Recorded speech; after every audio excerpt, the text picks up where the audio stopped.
Were we wrong about the Black Ops 7 Zombies weapons? Will augments really make that much of a difference? And how powerful will attachments be like rapid fire in the CHF Barrel? And how do they really stack up against Black Ops 6 weapons? Well, I've got the stats and the graphs, and I've figured out just how strong the Black Ops 7 Zombies weapons actually are. As always with these analytical videos, be sure to use the chapters below to skip to whatever section you're most interested in or to the end for the final results. Now, because this was a beta and we didn't have much time, I couldn't test as much and as thoroughly as I wanted to, but I did manage to test out 3 separate weapons, both at their maximum damage output and how powerful they were throughout my games. Now we're going to start with the base versions of these weapons, and then we're going to add the CHF Barrel, and then we're going to do some theoretical math about what augments might do. But before we get to all that, let's just start simple and just talk about DPS. As you can see right here, we use the Dravik 45 SMG, the MXR, that was the SCAR type of assault rifle, and the Mark 78 LMG. We have our damage, our rate of fire, and our DPS. Very simple. And as you can see, this DPS is pretty pathetic. It is very low, especially in comparison to Black Ops 6. Right off the bat, these would be some of the worst weapons ever added to Black Ops 6, but as we've all been pointing out, that's without any attachments,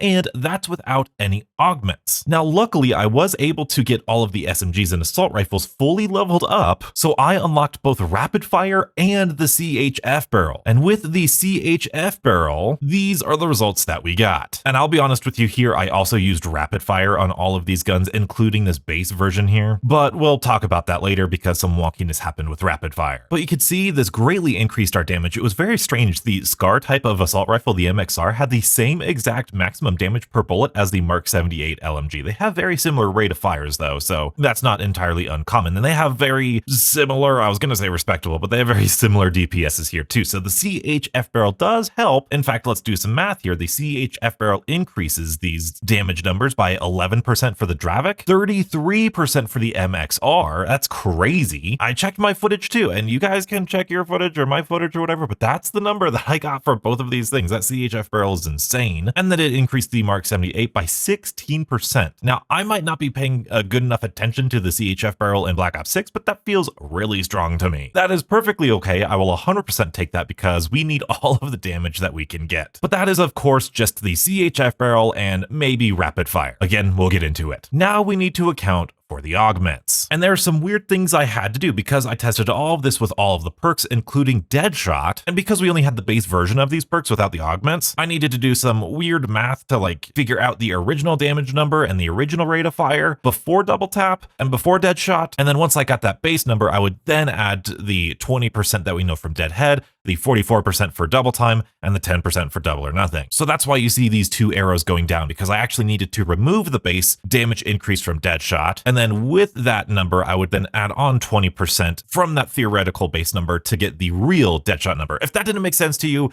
here's just my math. Trust me, I think it's as accurate as I could make it. When you account for the damage increase with Deadhead as well as double or nothing, that total damage increase is going to come to about 20%. And then the extra rate of fire from double time is going to come to about a 15% increase from this number. Again, I apologize if that didn't make sense, but here are the numbers that I got. With our base version, no CHF Barrel, we are dealing a pretty respectable 78,000 DPS and then an 86,000 DPS. Now that especially that 86, that's very feasible. That's very viable. You throw on the CHF Barrel over here, and now we're talking. Now we're looking like some darn good weapons here. 87,000 DPS for an SMG is pretty darn good. For an assault rifle, having an over 100 DPS is awesome. And this LMG also doing over 100 DPS is awesome. So yes, with perks and attachments and augments combined, we can get these weapons, at least these 3, to a very respectable DPS. At least I really hope so. Because remember, I was using rapid fire for these tests, which I normally don't do with my Black Ops 6 testing, and I was also accounting for double time and double or nothing, 2 minor augments for double tap. Again, 2 things I don't do for the weapons of Black Ops 6. So yes, we still can technically reach the good DPS numbers of Black Ops 6, but it might come at a greater cost. cost. And just taking a look at these numbers, I still would feel comfortable with at least a 10 to 15% increase on average. Now, of course, this is a beta. We don't know if they've actually even weapon balanced the weapons for zombies yet, or if they've balanced the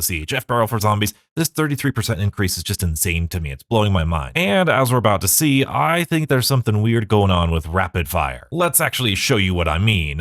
This sheet should look very familiar if you're a longtime fan. We have our zombie stats here. We have the rounds and the health of the zombies on that round all the way to health cap. In fact, the special and elite enemy shouldn't be here. That's not what I used this time around.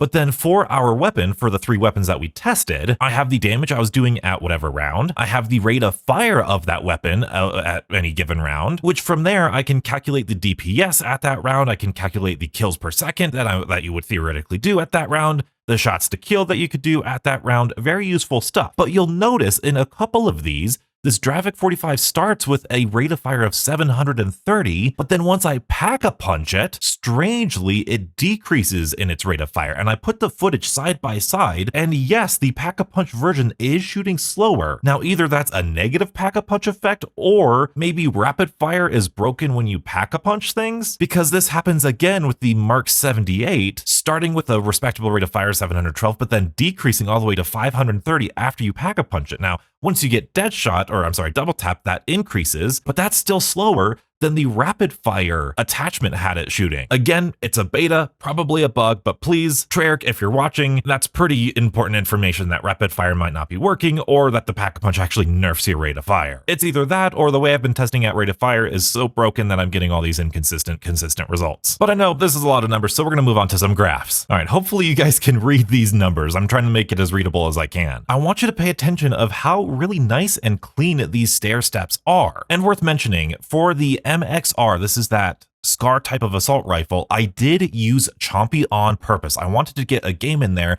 of me trying to min-max the salvage, which does come into play later, because when you look at this, we've got some really nice stair stepping, very consistent every couple rounds. You can upgrade your weapon, and you'll notice the MXR in the green here, that green assault rifle, is going to be upgraded kind of fast. It's going to have a lot higher DPS more quickly than all of the other guns. Now, it is one of the strongest guns in the game. It's a little bit better than that LMG, and it's a lot better than that Dravik. Now, this chart is one of my favorite graphs I've ever made. I love myself a good kills per second chart because this is a great way of showcasing how guns feel throughout the game. If you have a really high kills per second, it means you are tearing through zombies. If you have a really low kills per second, it means you're taking a while to get through zombies. And this is very, very similar to Black Ops 6, especially launch Black Ops 6. The first 30 rounds, look at this line right here. This is round 30. Look at how consistent, look at how smooth and even this is. You have a couple outliers. Like I said, that MXR, I was using Chompy, so I was able to upgrade him to Legendary to Epic really quickly.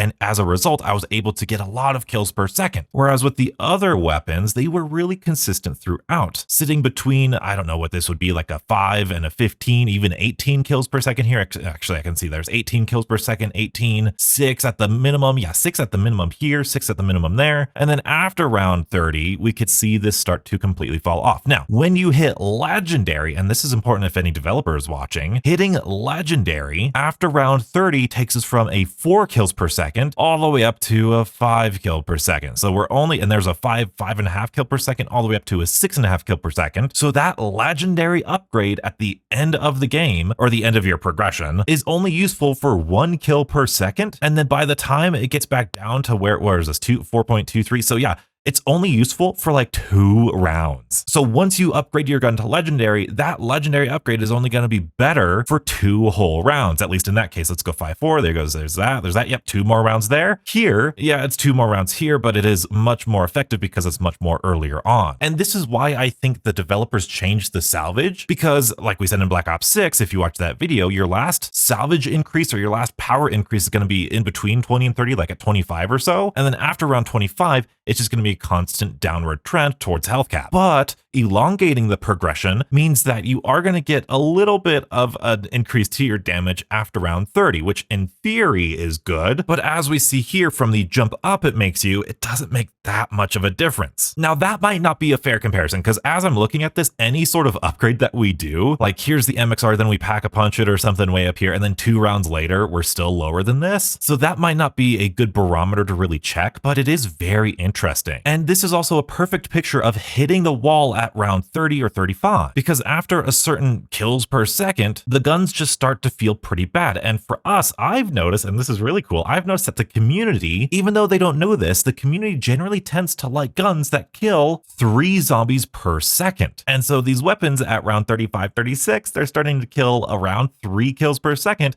And then after that, it's 2 kills per second. It's even worse in the 40s. That right there is the wall that everybody hits, which is exactly what they say. There's a ton of things we could talk about, adding another pack-a-punch here to make this progression even longer, but then people don't want to spend, 50,000, 100,000 points on pack-a-punch. It seems like a lose-lose situation to me. I would be up for it. But I think elongating the salvage gain and the rarity gain also prevents this from spiking too high, which is something we're about to see with the Black Ops 6 weapons. Now, I do want to show you the shots to kill. This one is pretty negligible. I don't know why I put it on here really, because depending on the damage that the bullets do, it's going to be very different. It's funny that the LMG and the AR have the same exact shots to kill after a certain while. But now I want to compare these charts to some Black Ops 6 weapons. All I did is I took my most recent testing with the Cypher, the Jackal, and the PU-21, and I think this is going to be very eye-opening. Now, these DPSs are with the CHF Barrel without augments, because like I said before, those augments, they're the best augments you could put 4 DPS, and I just feel like that's not a good comparison. But as you can see, the Cypher from Black Ops 6 here, that assault rifle, it's one of the weakest assault rifles in the entire game. It's sitting there at 86,000 DPS, which is better than every single weapon in Black Ops 7 so far. Again, augments versus no augments. It's possible for these guns, like we said, these would be about 100,000 DPS and this would be about 80,000 DPS. But even still, you could see just how sharply more DPS we're getting here with the Black Ops 6 guns, and especially moving down to kills per second. I know this is a little bit hard to see, but the lighter weapons, like the light green, the light red, and the light blue, those are the Black Ops 6 weapons, and it's pretty easy to see because they're the ones on top. Remember this graph here. These are the Black Ops 7 weapons. At most, when I was making best use of Chompy with the MXR, we got up to 26 kills per second. That was the best one. And then the LMG naturally, because it's good, got up to 23 kills per second. But then when we compare that to the Black Ops 6 weapons, they are consistently, here's the PU-21 25, here's the Cypher 26, here is the PU-21 32 kills per second, all the way up here, and it lives up here from rounds 15 all the way through rounds 25. You've got the Jackal, this random SMG with 24, 23 kills per second, living way above most of these Black Ops 7 weapons. And then when we zoom way into here, at the very end of the health cap, remember what we said about this 3 kills per second? That 3 kill per second happens, instead of at the late round 30s, it's happening all the way in the mid 40s for a lot of these guns. You even have the PU-21 capping out at 2.5 kills per second at health cap. That is phenomenal. It's almost double the worst gun here in Black Ops 7. Again, augments, no augments. We'll see how exactly it's balanced, but I think this is a great demonstration of the difference that we felt during the beta. And then our shots to kill, like I said, they're just dependent on the damage the gun does. So it's kind of pointless, but it's, it's a fun little graph there, isn't it? And I want to remind you, these DPSs might be fantastic. 101 for the MXR, 100 for the MK78. Those are absolutely comparable to Black Ops 6, but remember, I had to use rapid fire, I had to use the CHF barrel, I had to use the best augment combinations I can think of with 2 minor augments for double tap just to mimic the power of the Black Ops 6 weapon. It does seem to me like the weapons are going to be just slightly weaker than the Black Ops 6 ones. It's not by much. We're still in the ballpark. We're not in terrible territory. This is not far off, and we don't even have all of the weapons. Remember, these are just 3 weapons that I did, even though I did test all of the weapons and these were like among the best weapons. Let's not talk about that. Outside of all the theoreticals, outside of all of this attachment, that attachment, whatever, I believe if we're looking for a good weapon over the course of this year, here's what I found what good weapons are. If you have a DPS in the 50,000s, like the base versions of these weapons that we were using day one, those are trash. That feels absolutely terrible on high rounds. If you have a 60,000 DPS gun, that's gonna feel bad. This SMG, even with the CHF barrel, it feels pretty bad. If you have a DPS that's 70,000, That's pretty average. Usable. That MXR in high rounds, the Mark 78, I did a live commentary with it. It was pretty decent. We were killing zombies, it wasn't that bad. It wasn't anything outstanding either, but it was functional. Now, once we start getting to 80,000, that's gonna start feeling pretty good, very usable. When we hit 90,000, that's when you're gonna start being like, hey, this gun's actually pretty good. People's preferences are gonna be like, I really like this gun feels nice. And if we reach the 100,000 plus DPS, those are gonna be your meta loadouts. To give you a really good reference point, this is the DPS spreadsheet I have of the Black Ops 6 weapons, and these are tested, as we can see in the top right corner here, these are tested with a CHF Barrel and the Deadhead Major Augment and base double tap. So we are not running any double tap augments.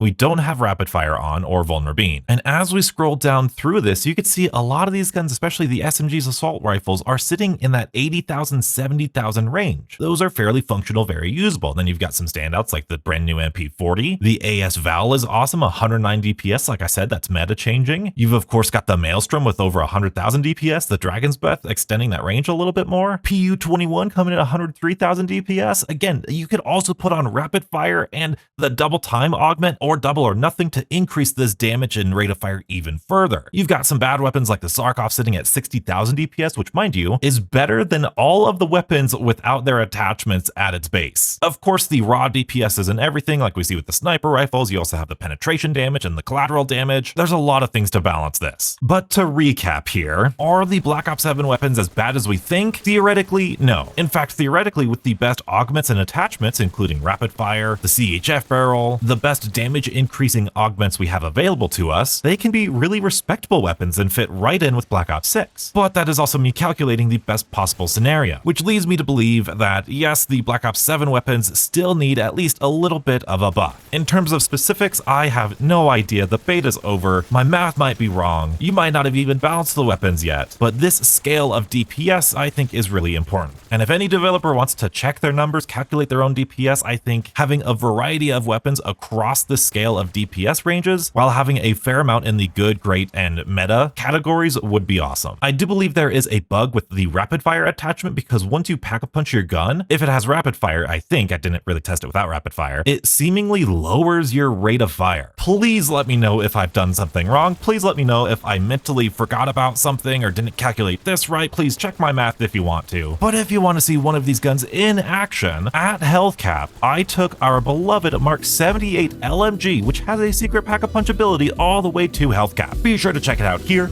and stay beautiful.